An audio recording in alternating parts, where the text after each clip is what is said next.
Ang matapang na puso ng munting Pipi. Si Pipi ay isang batang penguin. Mahilig siyang mag-slide sa yelo. Ang kanyang ina ay palaging nakamasid sa malapit. Ang dagat ay kumikinang sa ilalim ng araw. Isang araw, mabilis na nagtipon ang maitim na ulap. Ang mga snowflake ay nahulog ng makapal at mabigat. Nagsimula ang isang bagyo ng walang babala. Umihip ang hangin sa ibabaw ng yelo. Mabilis na tinakpan ng nyebe ang lupa. Napatingin sa paligid si Pipi na may takot. "Nanay," sigaw niya sa bagyo. Ngunit wala ang kanyang ina. Nilamon ng nyebe ang bawat tunog. Pakiramdam niya ay maliit at nag-iisa siya. Naalala ni Pipi ang sinabi ng kanyang ina. "Atko, malakas ang takot, ngunit mas malakas ka, Atko." Huminga siya ng malalim. Natusok ng mga snowflake ang kanyang maliit na mukha. Umihip ang hangin sa kanyang katawan. "Atko, kailangan kong hanapin ang ice cave, Atko." Buong tapang siyang dumausdos sa nyebe. Ang nyebe ay lumalim at mas mabigat. Bumaon ang kanyang mga paa sa bawat hakbang. Gusto niyang huminto sa paggalaw. Ngunit pinainit ng tapang ang kanyang munting puso. Naisip niya ang yakap ng kanyang ina. Iyon ang nagbigay sa kanya ng lakas para umalis. Nagmartsa siya sa kabila ng bagyo. Lumitaw ang mga maitim na bato sa pamamagitan ng nyebe. Matalim silang tumingin sa puti. Nagmamadaling tinungo ni Pipi ang mga bato. Baka may kanlungan na naghihintay doon. Sumiksik siya sa pagitan ng dalawang pader na bato. Sandaling bumagal ang hangin. Nagpahinga si Pipi, nanginginig ngunit umaasa pa rin.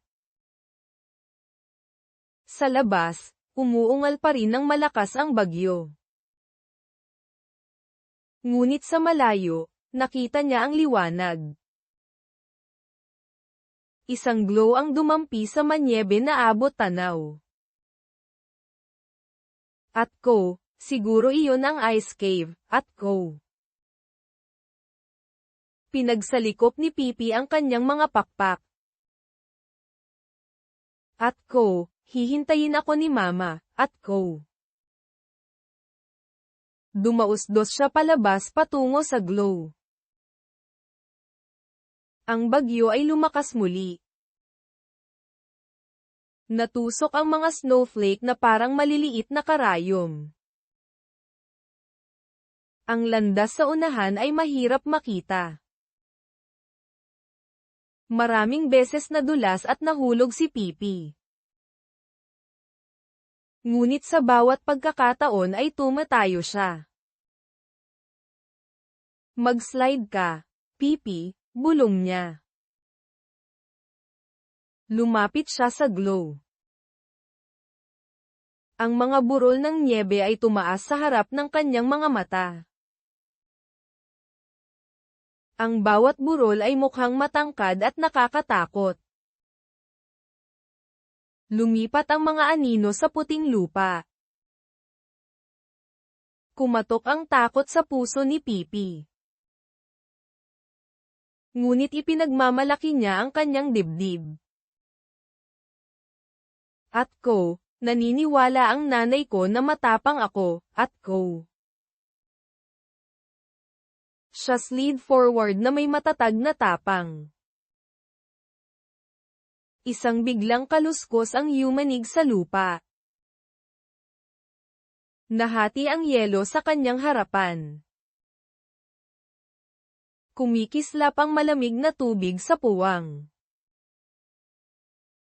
Puno ng takot ang mga mata ni Pipi. Kailangan niyang tumawid ngayon. Maging matapang ka, sigaw niya sa sarili.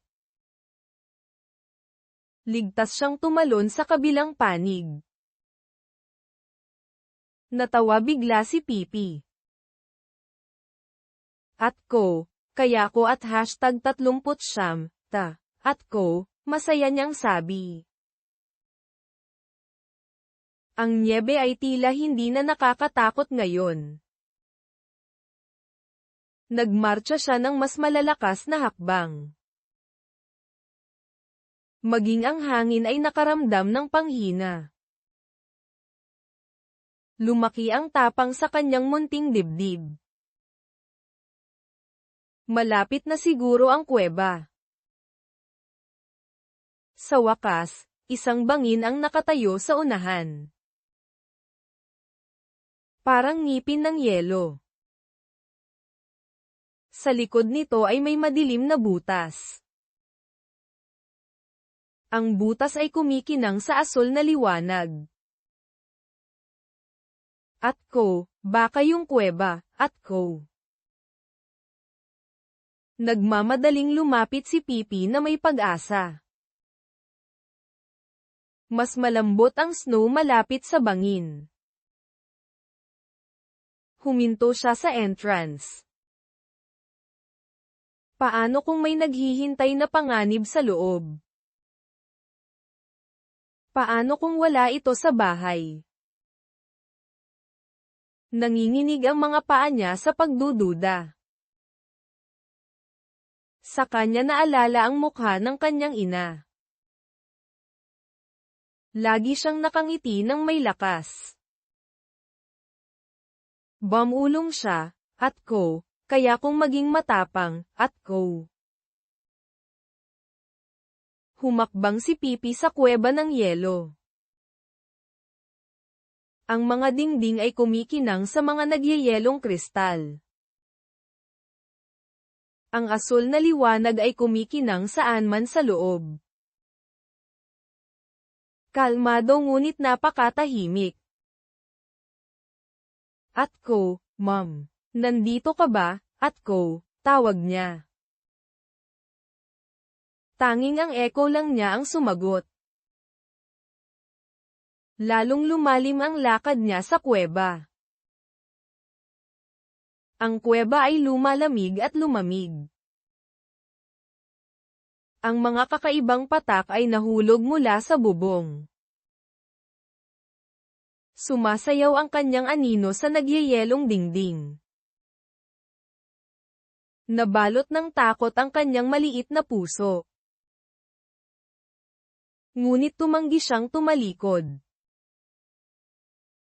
At ko, ang katapangan ay nangangahulugan ng paglalakad na may takot, at ko. Matapang siyang tumapik sa loob. Maya-maya, may kuminang sa unahan. Ito ay mas maliwanag kaysa dati. Nagmamadaling tinungo ni Pipi ang liwanag. Napuno ng pag-asa ang kanyang dibdib. At ko, pakiusap hayaan mo itong maging tahanan ko, at ko. Mas mabilis siyang dumausdos sa sahig. Bumukas ang liwanag sa isang silid.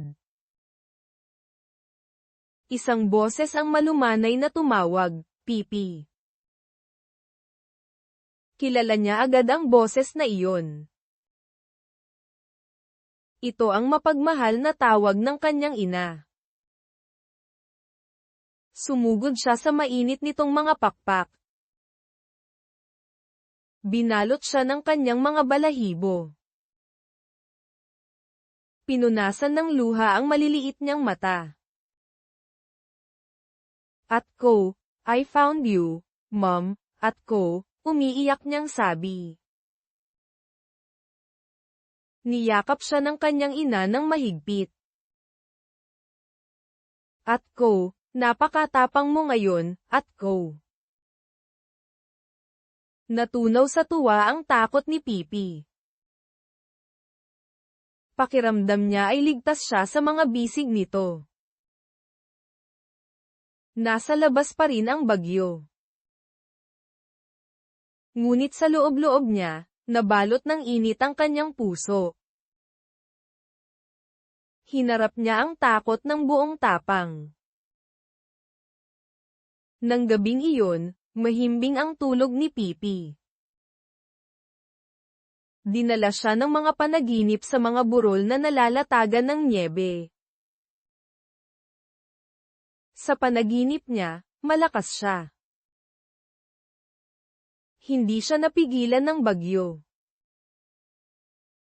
Napadaos-dos siya sa yelo ng may pagmamalaki. Hindi na siya natakot. Nabuhay ang tapang sa kanyang puso. Napuno ng liwanag ng umaga ang kuweba. Sa wakas natapos na ang bagyo. Asul na naman ang langit. Si Pipi ay sumabay sa kanyang ina. Ang nyebe ay kumikinang sa ilalim ng araw. Napangiti siya at lumakas ang pakiramdam niya. Alam niyang gagabayan siya ng lakas ng loob. Kahulugan ng kwento. Ang kwentong ito ay nagpapakita na ang katapangan ay hindi ang katapusan ng takot. Ang tapang ay ang lakas upang sumulong kahit na malapit na ang takot. Mga tanong ng magulang.